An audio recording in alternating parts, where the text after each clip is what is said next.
Sekarang banyak orang sholat, banyak berdoa, tapi belum terkabul. Masalahnya apa? Begitu selesai doa, jawaban langsung datang. Allah kabulkan. Itu nggak tunggu salam, masih berdiri dijawab. Maka tidak tunggu sholat. Sebelum sholat, langsung Allah sampaikan mau minta apa. Ibunya, niatnya, takbirnya, sampai Al-Fatihah, sampai kalimat ini, apapun yang dia minta sekarang, aku akan kabulkan. Siapa yang ingin kaya? Ya. Siapa yang ingin punya mobil? Masya Allah. Siapa yang belum nikah pengen nikah? Siapa yang pengen punya keturunan? Siapa yang pengen masuk surga? Nah, intinya banyak permintaan. Permintaan itu bahasa Arabnya doa. Setiap permintaan ingin rasanya kita dikabul. Ya kan? Minta itu kepada yang punya atau yang tidak punya? Kepada yang mampu atau yang tidak mampu? Siapa yang paling mampu yang bisa kita minta? Maka diatur caranya lewat apa? Sholat. Ternyata berdoa dalam sholat itu berbeda dengan doa saat tidak sedang sholat. Orang kalau sholat dia berdoa dan benar doanya, itu akan dijawab 2 kali lipat lebih cepat dibanding dengan yang doa tapi di luar sholat. Saya bocorin nih, bocor halus aja nih. Orang yang doa dalam sholat, itu doanya akan dikabulkan 2 kali lipat lebih cepat dibandingkan orang yang doa di luar sholat. Kenal Nabi Zakaria, Bu? Ayo bilang kenal, saya pulang. Kenal, saya kaget nih, malaikat yang sedang menyamar jangan-jangan nih. Nabi Zakaria itu diuji oleh Allah dalam hidupnya, belum punya keturunan. Fisiknya sudah letih, rambutnya sudah memutih. Maaf, istrinya, maaf, divonis oleh medis monopos dan mandul. Secara medis tak mungkin punya keturunan. Secara klinis mustahil. Berdoa sering dilakukan. Di surat Maryam kan viral. Jadi kalau kita baca dari ayat 1 sampai dengan terjawab doa ayat 15, itu ada doanya. Kaf ha ya ain sad. Dzikra rahmati rabbika 'abdahu Zakaria idz nada rabbahu. Tuh, nidaan khafiyya. Minta sama Allah, Rabbi inni wahanal 'azmu minni washta'ala ra'su syaiba. Ya Allah, fisikku sudah letih, rambutku sudah memutih, tapi aku belum punya keturunan. Doa rajin. Tapi ketika doa itu dipanjatkan dalam sholat, dalilnya apa? Kita pakai dalil. Quran surah ketiga, surah Ali Imran. Ayatnya ayat 38 sampai 39. Sholat. Ini sekaligus kita share ilmu ya. Maaf, kita sampai jam berapa ya? Insya Allah. Baik, alhamdulillah. Ibu sampai jam 3, jam 2, jam 1, subuh boleh. Insya Allah. Saya ikut ya. Ikut jadwal saya. Jadi ibu mau sampai jam 3 silahkan di sini. Nah, saya setengah 12 sudah siap-siap ya. Baik. Jam 12 kurang seperempat lah bonus ya. Lihat sini. Fokus baik-baik. Bu, Pak, seluruhnya. Ada satu hal yang penting ketika kita berdoa dalam sholat. Jarang orang tahu ini kenapa ada mihrab. Dan kenapa tempatnya buat imam, bukan makmum. Yang di mihrab itu siapa? Imam. Makmum di luar mihrab. Karena imam itu memimpin doanya makmum. Sholat itu kan doa. Dipimpin oleh imam. Makanya milih imam nggak boleh sembarangan. Nggak boleh sembarangan. Boleh imam di kantor, tapi belum tentu imam di masjid. Kualifikasinya beda. Hati-hati. Saya pernah ngajar di satu tempat pesantren. Pesantren itu letaknya di satu komplek. Itu pensiunan pejabat, Pak. Pejabat di kantor, bukan di masjid. Tapi semangatnya tinggi. Pengen jadi imam di masjid. Bagus, patut dicontoh. Ini kisah nyata. Cuman sayang, bacaan belum benar sepenuhnya. Saya bilang, Pak, bacaannya dibetulkan dulu baru jadi imam. Jawabannya bagus. Justru dengan menjadi imam Ustadz, jamaah bisa dibetulkan di belakang. Ini harus dijaga semangatnya. Ini caranya. Awas, hati-hati. Ini fikihnya begini. Saya bilang, Pak tetap jadi imam. Saya salut dengan Bapak. Terima kasih Ustadz. Bagaimana kalau supaya lebih bagus, saya kirimkan santri melatih bacaan Bapak sebelum jadi imam. Dibacakan dulu, dibimbing dulu supaya ketika jadi imam makin bagus. Tapi saat latihan tetap Bapak jadi imam. Imam sholat zuhur dan asar. Maghrib, isya, subuh, santri aja dulu Pak. Ya. Kan nggak turun status kan?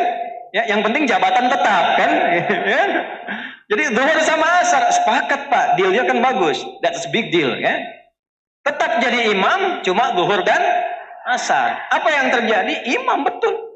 Diperbaiki bacaan. Setelah makin bagus, Pak sudah bagus nih, udah Ustadz santri aja karena tahu yang bagus santri gitu ya. Tapi setelah itu terbiasa, sekarang banyak jadi imam. Jadi imam. Dan tempatnya kenapa di mihrab? Mihrab itu tempat yang disebutkan dalam Al-Quran punya dua keutamaan. Satu, cepat mendatangkan rizki. Rizki. Dua, mempercepat terkabulnya doa. Di surah yang sama, surah 3, di ayat 37, paling kiri sebelah bawah di pojok di mushaf, itu diterangkan tentang keutamaan mihrab, tentang rizki. Ternyata satu, mihrab itu bukan hanya khusus di masjid. Ibu di rumah bisa bikin mihrab, Bu. Bapak di rumah bisa bikin mihrab. Dan ternyata mihrab itu tidak harus bentuknya ruangan. Saya waktu pulang di Tripoli, saya ngontrak Pak di Ciputat. Petakan, alhamdulillah. Kita adakan mihrab sehamparan sajadah saja. Yang penting fungsinya mihrab. Apa itu mihrab? Tempat yang dikhususkan untuk ibadah saja, tidak yang lain. Sholat di situ, baca Quran di situ, doa di situ, makan keluar dari situ. Bikin status jangan di situ. Ya. Ceplik, maaf ya, sedang di mihrab, jangan diganggu dulu. Nah, keluar. Jika itu bisa dilakukan, apa nasabnya di luar masjid? Maryam. Maryam dibikinkan mihrab oleh orang tuanya. Jadi begitu lahir, Imran meninggal, Hannah masih ada, dibimbing oleh pamannya Zakaria, dibikinkan mihrab. Begitu berdoa, ibadah, sholat di dalamnya, apa yang terjadi? Perhatikan ayatnya. Fataqabbalaha rabbuha biqabulin hasanin wa ambataha nabatan hasanan wa kaffalaha Zakaria.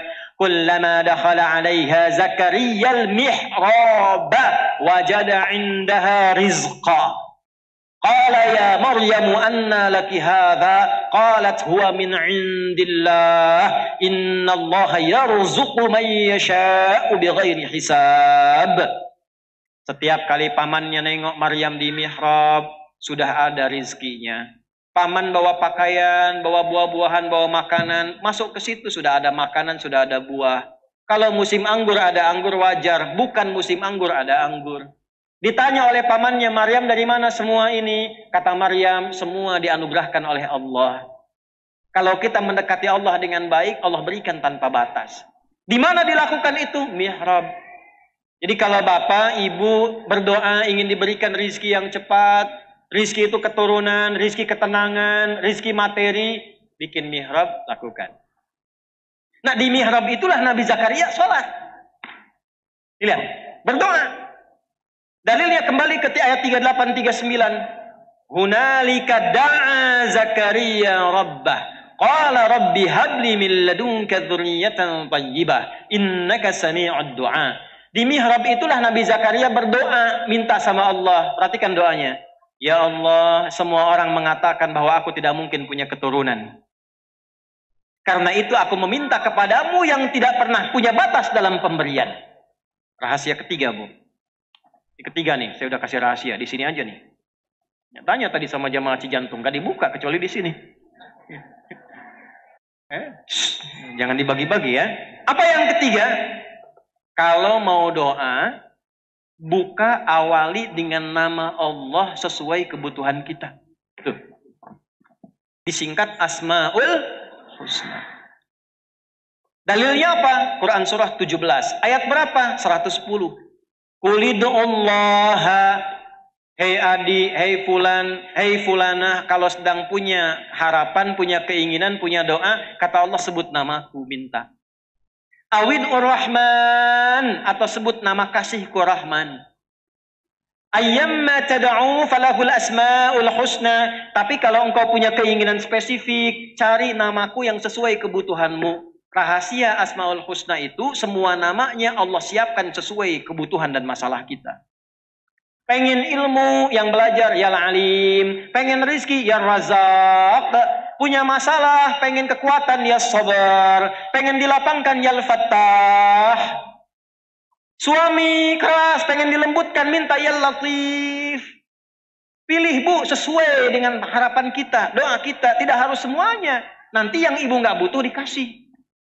Suami sudah lembut, dibaca, ya Latif, gemulai akhirnya. Pilih salah satu. Nabi Zakaria divonis tidak mungkin punya keturunan. Maka beliau minta sebut nama Allah yang punya sifat pemberian tanpa batas. Namanya Wahhab. Permintaannya Hab. Qala Rabbi habli min ladunka dzurriyyatan thayyibah. Ya Allah, orang mengatakan gak mungkin. Karena itu aku minta kepadamu yang tidak punya batas dalam pemberian. Kalau kepada yang maha mendengar tidak terkabulkan juga, kepada siapa lagi lantas aku mesti meminta? Doa itu ternyata dipanjatkan saat sedang sholat. Tahu dari mana sedang sholat? Ayat 39-nya. Fanadatul malaikatu wa huwa qaimun yusalli fil